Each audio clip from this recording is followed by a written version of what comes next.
Riaz, absolutely wonderful to be here today with all of you, and I must say a true privilege to be part of a panel which is so well balanced.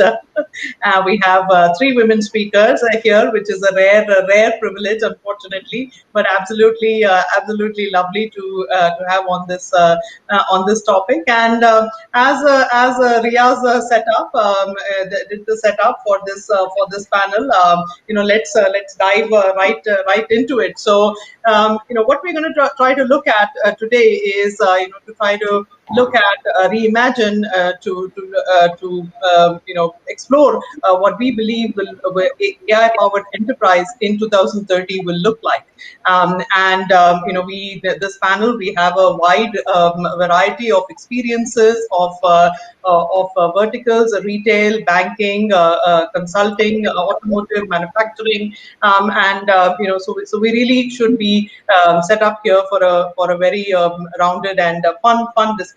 So getting right into it. So actually, I wanted to start with a little bit of a look backwards. So 1950, Alan Turing makes this proposal of a Turing machine, a machine that just like humans, given enough data, should be able to demonstrate intelligence. And it took a good 50 years, 1997, where Deep Blue finally defeated Gary Kasparov, and this is considered to be the turning point where this dream of that Turing had, this logical experiment, in fact, turned out to be real, and all the way to today. And so from 2000 to 1997 to today, barely 20 years, the world has changed through this technology. So the maturity curve of AI overall has gone from something that is it has gone from absolutely something that took off quite slowly with many fits and starts to now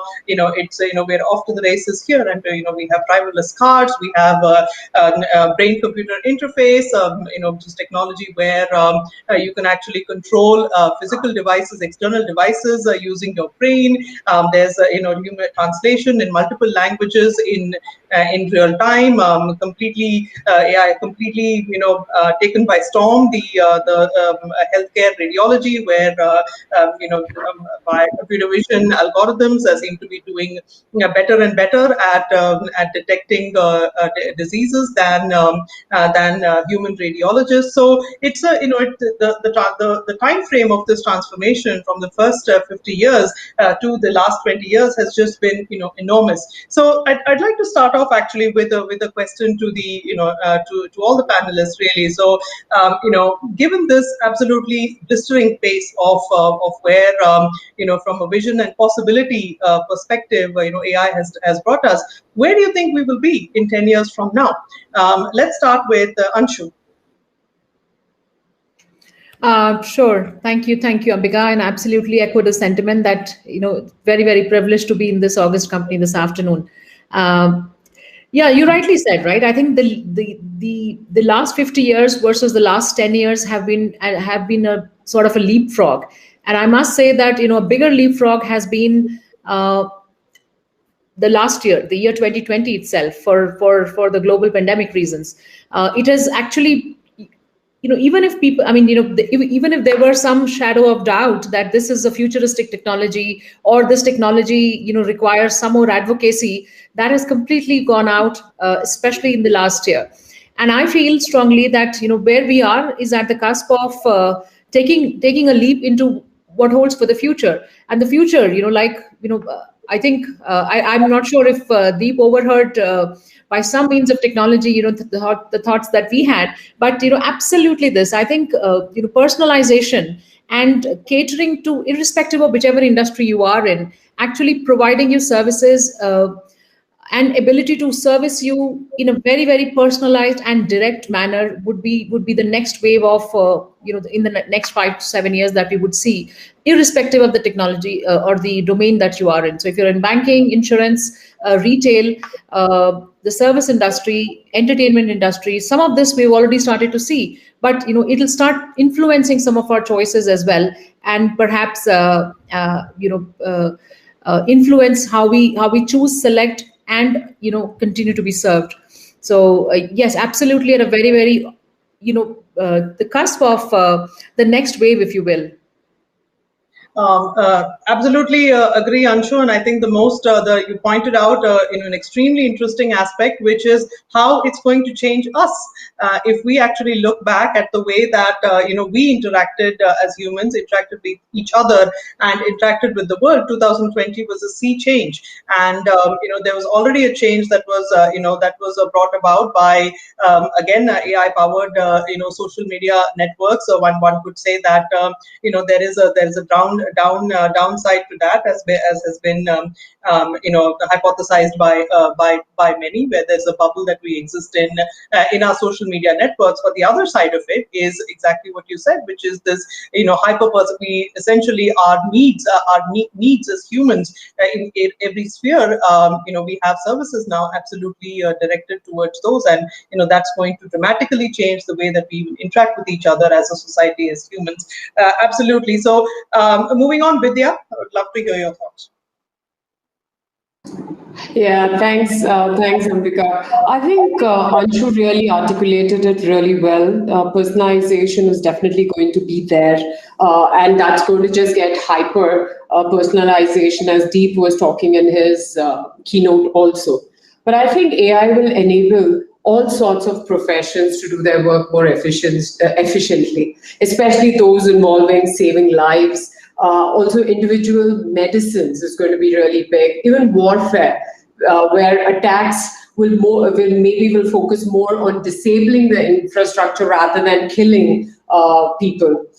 In other professions also, AI will enable greater personalization. Education is a big thing where everybody is talking about it currently. I feel that education is going to be the next, which will be heavily disrupted. There will be downsides, of course, greater unemployment, especially in certain road jobs like transportation, drivers, food service, robots, and automation would be there in all these areas. More so in the retail industry, I can definitely see it already happening. Even though we do see some ethical issues and potential problems because of this, we realize that what happened with Cambridge Analytica, right? We know that the privacy of data was gone. Having said that, because of modern social networks and the market economy, people value the extraordinary service that Facebook offers to improve communication and opportunities and sharing capabilities. I foresee this to happen more and more.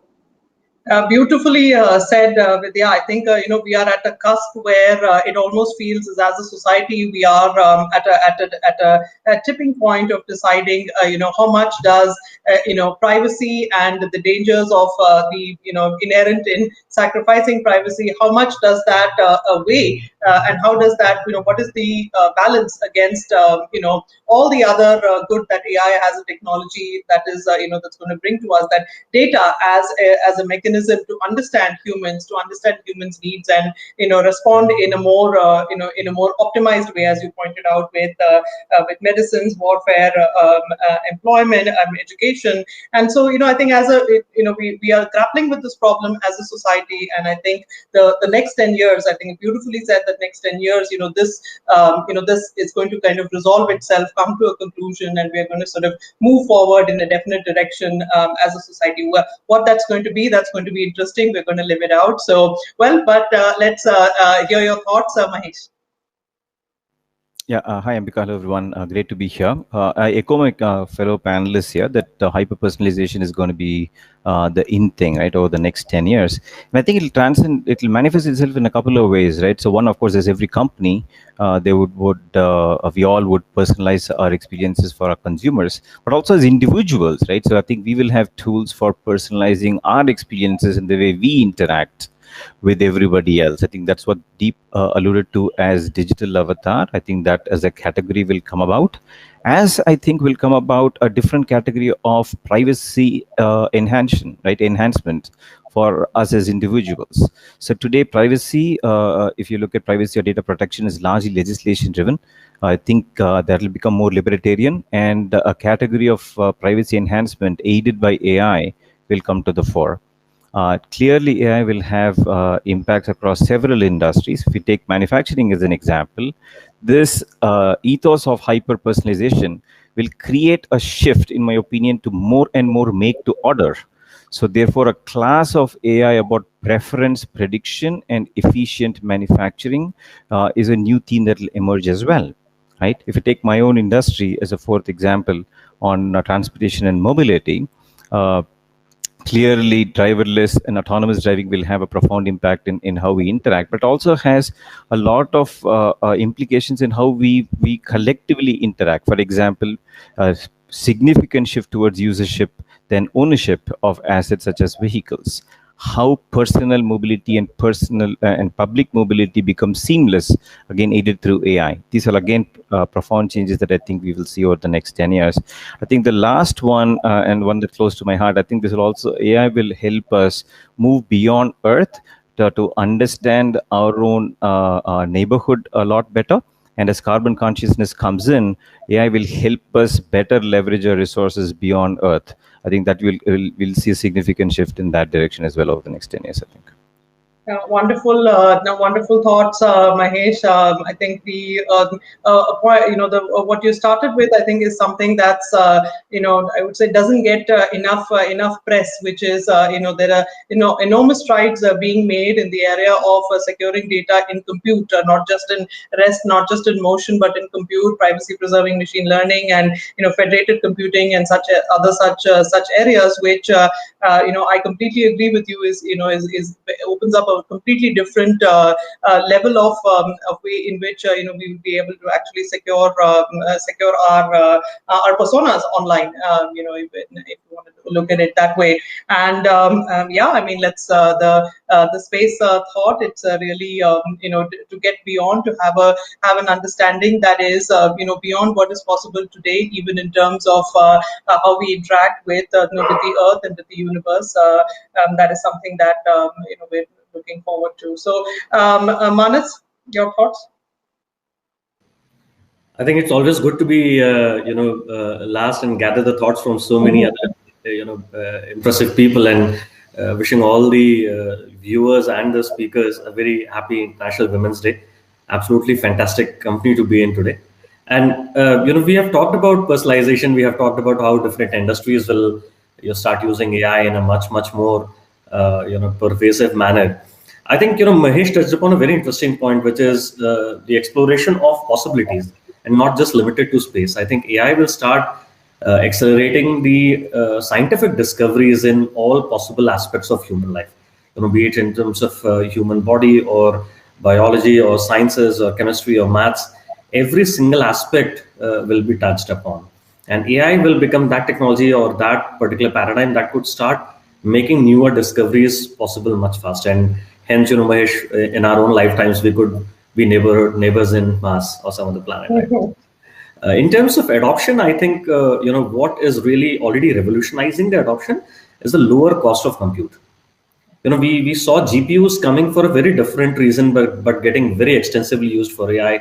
Now we are talking about A6 and FGPA and all. We are talking about GPT-3, which will start bringing AI much closer to how humans think. We were talking about NLP not having the ability to differentiate between a regular comment and a sarcasm. I think those are the human traits that AI will start picking up. It will become much more cost effective. Hence, the enterprise adoption of AI will increase by leaps and bounds. And I think in the previous keynote, Deep touched upon AI for AI. I think that truly becomes the power of AI, where it absolutely becomes the unstoppable juggernaut. And as long as we have the right kind of guardrails as society, as businesses, as individuals, to make sure that it remains a very, very fantastic slave and not a scary commander for us, I think it's all good for us in the next 10 years. Absolutely. Thank you for that, Manas. And you started off with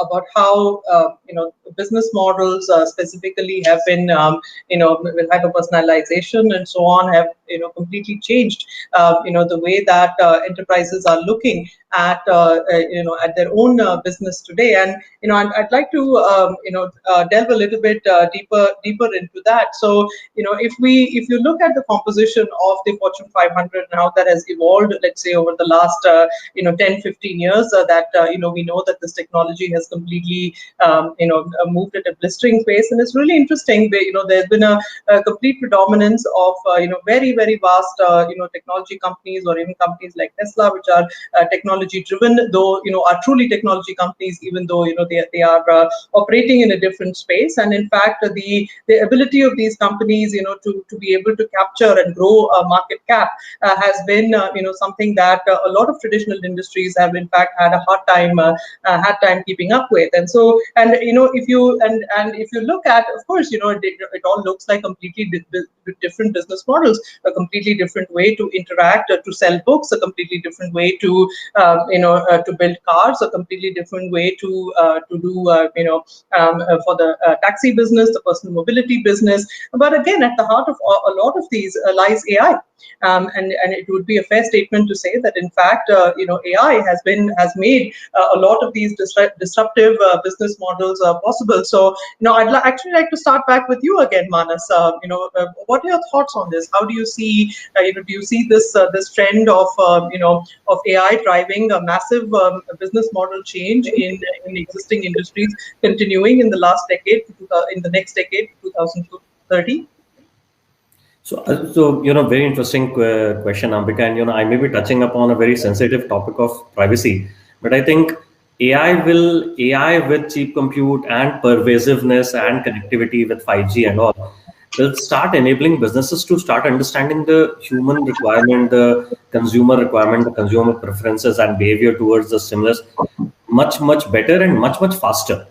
By the time people react, they would know. The enterprises would know. I know, as I mentioned, this is a very, very sensitive topic, and how to keep it very, very ethical still within the bounds. I think that will start influencing what I would call micro decisions. So there could be macro decisions about what business we are in, but it will start impacting even a micro decision of how do I serve that product. I could create a new product, my channel could keep changing. Earlier businesses would plan their budgets and their operations for 6 months for 2 years, 3 years, 5 years in advance. And now they will have to start adopting their own budgeting systems and their strategies very, very quickly, because everybody else would do that any which ways. Also, given the plethora of options that consumers will have, and Mahesh just touched upon the point that manufacturing could start becoming very, very personalized, very, very additive, very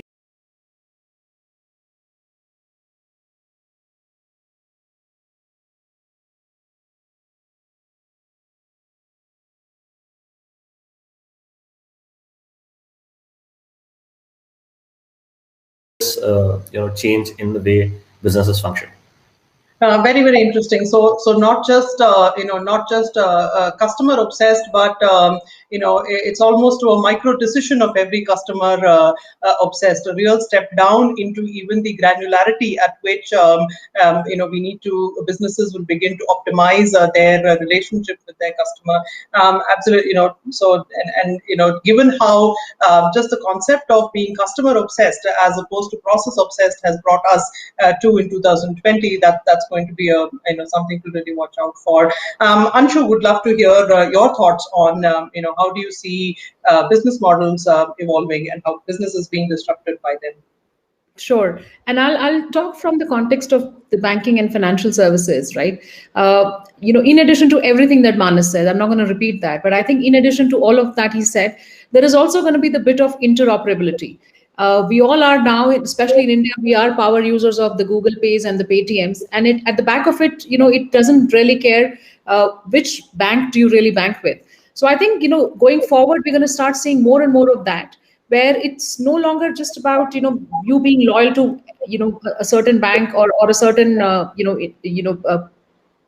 banking is like a service provider, right? So think of it that way, or a financial service provider. But interoperability, and it is already happening, but it's going to only get enhanced by further technology and things like blockchain, things like all of the open and API banking that is now already on, and there is a lot of work that's happening in every single market around it. So that would be definitely the case. Absolutely agree with the micro decisioning of micro decisioning about customers. So it's no longer, because ultimately you have to service the customer and in a very timely fashion. So if you look at a credit decisioning that takes you a couple of days, the customer has already walked into some other place, and someone else have secured them. So it will have to be instant, whether it's in the banking, also in the insurance sector as well, right? When you're settling claims, when you are there is already a lot of analytics and already pervasive, but you would see a lot more of that happen. And that is where, because look, the margins will come from how best you can service your customers, because at the end of the day, customers are also smart with the kind of knowledge that they have. Everybody knows that the product offerings are pretty much similar. How it can't get more creative than that. In terms of whether it's an insurance product or a banking product or a credit card product or a loan product, right? So it is your ability to service the customer that will going to be determining your business model and how it kind of gets you the benefits. So it will absolutely those aspects of servicing the customer smartly, in a timely manner, and in a more transparent manner, right? So don't make it, like you said, don't make it process centric, but make it a customer centric. And I'm sure everybody is on that journey at the moment. Yeah, the fascinating theme you bring up there, Anshu, of agility and speed with which in addition to micro decisions, is also agility and a speed and a from a willingness and ability of the enterprise to actually react to their customers, these micro decisions and their the way the customers are evolving, and this thought process of agility, of course, becomes very interesting for industries which are not traditionally thought of as very agile. Manufacturing, for example, a big part of it, manufacturing is in fact being able to do the same thing, produce the same widget every single day with no defects, time and time again. And so it's really interesting, and I'd love to hear your thoughts on that, Mahesh, as to how this because we're talking about this this agile world, this consumer obsessed world, micro decisions. What does this mean? Would you think how is this going to evolve by 2030 for companies in industries, enterprises in industries that are not traditionally built in this way? Yeah, so a great question, Ambica. Right? So if you look at industries, particularly if you look at manufacturing industry, right? I'll talk about our own industry, right? So we do manufacture stuff, but in the transportation mobility business. But impacts in one industry can have significant impacts in adjacent industries, right? If autonomous and driverless cars become vogue, then clearly there are impacts in manufacturing, which I will get to, but there are adjacent industries that will get impacted too, and talk about disruptions. It could be convenience stores at gas stations, it could be motels on highways. Where will be a need for all of that, right? If cars can drive by themselves. Entertainment today is not designed for mobility as consumer base. That you can start seeing a shift as well. So essentially, predicting, therefore, a 10-year journey is going to be difficult. But that said, that venture a few guesses on what will change for manufacturing as an industry, right? First is what is considered bread and butter for industries will change, right? Again, if you take automotive as an example, right? When AI becomes more powerful and personalized services become important, the software becomes as much as what you produce as manufacturing.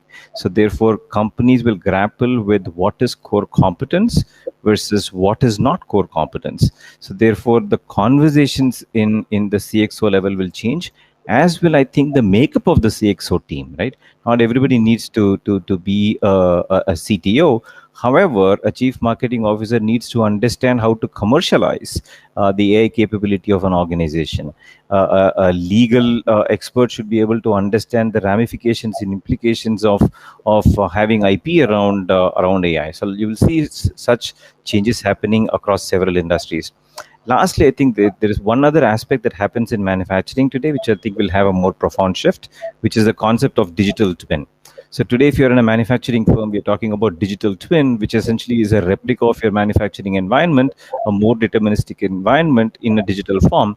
Corporate strategy is no different, right? I see us in 10 years' time creating digital twins for corporate strategy, which will also there for in a strange way, right? It'll be like Doctor Strange predicting which are the possible ways to defeat Thanos, right? I think corporate strategy will evolve to something like that. That day is not far away where AI can help us as companies guide a future. Absolutely, Mahesh. I think the just the power in the idea of a process digital twin as opposed to a of course a physical digital twin is something that's going to as it gains adoption revolutionize manufacturing, but the concept of a process digital twin that essentially gives us a much more fine-grained understanding and control of the causes and effects that goes on in a complex process allows us to fail much faster, allows us to identify or predict points of failures significantly faster, again bringing us back to that micro decisioning thought process and agility thought process that is we've been building up as a theme. So completely agree with you, very powerful idea, and again totally powered by AI, totally powered by the data below it, and with a massive impact. So I'd like to shift a little bit again taking off from something that you mentioned, Mahesh, as to CXO mindset and so on. So there's this quote by Jeff Bezos, and I've been reading this. Ram Charan and Julia Yang came out with a lovely book on Amazon's management systems, and in that there is a so somebody congratulates Jeff Bezos on his quarterly earnings, and he's like, well, this was baked in 3 years ago. I'm living 3 years from now. And the way and Ram Charan and Julia Yang's point in the book is that how does he do this? Is it because he's completely dissociated from the details? And their point is no, it isn't. In fact, they have a very large AI that's actually sweeping over Amazon's data almost continuously and in incredible granularity that essentially allows their management to be extremely detail focused, while at the same time able to actually do that in a very time contained manner. And this is already, this was already a reality. We're already talking about the past capability of AI in some sense here, because Amazon and others have already adopted it and completely revolutionized the way their margins essentially are completely impacted in a positive way by this kind of thought process. So Vidya, taking off from this, where do you see where do you see an evolution of this kind of change in terms of how CXOs, CEOs manage businesses, manage enterprises, how the boardroom actually views and calibrates enterprises over the next decade or so? I think it's a very interesting question, Ambica. As you were talking about Jeff Bezos, he's the guy who is already talking about stores in Mars. So you can see that's the kind of competition that we have in the retail world. And if you were to really look at retail a few years ago, we are the laggards when it comes to technology. It was the consumers who really disrupted us, and then came technology which disrupted us, and now it is AI. And I really love the points which both Mahesh and Manas were talking about, the micro and macro decisions. Before I get to your answer about what do you think the CXOs have to do for the future, I just wanted to share some numbers with Tesco, and then I'll give you a clear idea where I'm heading towards. So currently, for this Christmas, as you know, in the retail world, Christmas is really big. And in 1 week, we do most of our business. 60% of our revenue comes during those Christmas week. So 40 million individual items were delivered during Christmas. More than 43 million kilograms picked and delivered. There was north of 67,500 van trips, north of 2.3 million miles covered by our vans. To translate it into lame language, what does it mean? Is 127 fully laden 747s. That's the amount of grocery items that we delivered. 17 Wembley stadiums filled with Tesco vans, and we saved our customers from driving around the world 450 times. So this is the scale that we are talking about. And now when Manas rightfully said about the macro decisions and micro decisions. I can tell you, having worked in this industry for so long, usually what happens is these different functions are very siloed. When we were discussing about customer perspective, Tesco were the pioneers of loyalty cards. But what did we do with the data? We were collecting all this data information, but did we translate it into anything substantial, even though we had it? No, because data accuracy is also so important. We collected the information, but we were not the market movers when it came to that, because there was a siloed functions where the CMO were the one who were responsible for it, but technology didn't really care. And what AI has brought and what I foresee in the next 10 years is everybody understands for the first time, let it be the business or technology, everybody understands what AI stands for. Everybody knows the big three benefits or outcomes of AI is money, time, and I've forgotten what the third one is. But you get the point, efficiencies. So people do understand that, and all the CXOs, let it be the financial officer or the strategic officer or CTO or CEO, everybody understands that. The productivity is going to go up. They do understand how it's so important to capitalize on it. I think that's the big thing that they're looking at is how do we monetize using AI? And the barriers which we are battling currently, which we are already discussing, we are thinking of the future, is how do we have the infrastructure? Do we have the talent in place to help us get to where we want to get to? Because in pockets, I would say we are all using AI, to be very frank. Everybody understands the benefits, but really it's a very small percentage where we're using. I think that we have a long way to go in the next 10 years. That's when the real maturity and the big bang for the buck we are going to get is, and it's how well we are going to do. It could be the best or the worst if we do not capitalize it well. So, Ambica, back to you. That's my answer. Thank you. Absolutely lovely. Thank you for that, Vidya. I mean, I couldn't agree more. The more people who kind of know, understand, and appreciate what AI, truly means, and with right from CXOs to fresh graduates, in fact, the penetration of AI is, though we are all excited about it, and we're all champions and so on and so forth. The reality is, that the penetration remains quite low. And in fact, we're about at the end of our time here. And, of course, thank you so much. You've been an absolutely, it's been a pleasure to exchange all these thoughts with you. But what I was really struck by is, it's how real and relevant to real problems our conversation really was, because in general, you talk to people about what it's going to be like in 2030, and then it's robotics and AGI, that is artificial general intelligence, and which are honestly I think the kind of things that the kind of things that we touched on, micro decisions, agility, speed, having the penetration of AI in terms of adoption, the knowledge on and what AI actually is, the understanding of the technology.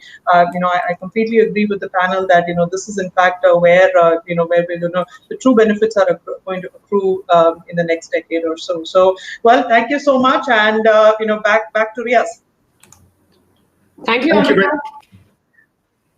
Thank you. Well, I tell you what, ladies and gentlemen, this has been a very, very important discussion that we've had. We've heard Manas, Anshu, Vidya, Mahesh speak so vividly about the importance of AI and what it's going to be doing going forward. And of course, thank you so much for the wonderful moderation by Dr. Ambica, Rajagopal. Can we have a round of applause go for them? I know they can't see you. They can't see all of us. Clap for them. But yes, they can feel it. Maybe in the chat box, you can say thank you to them, right? Just 2 words. Thank you. So that said, time for me to move on to the next session. So you don't go anywhere. Stick with us while the console moves us to the next session. I'll be back in 15 seconds. Don't go anywhere. Just keep chatting amongst yourself.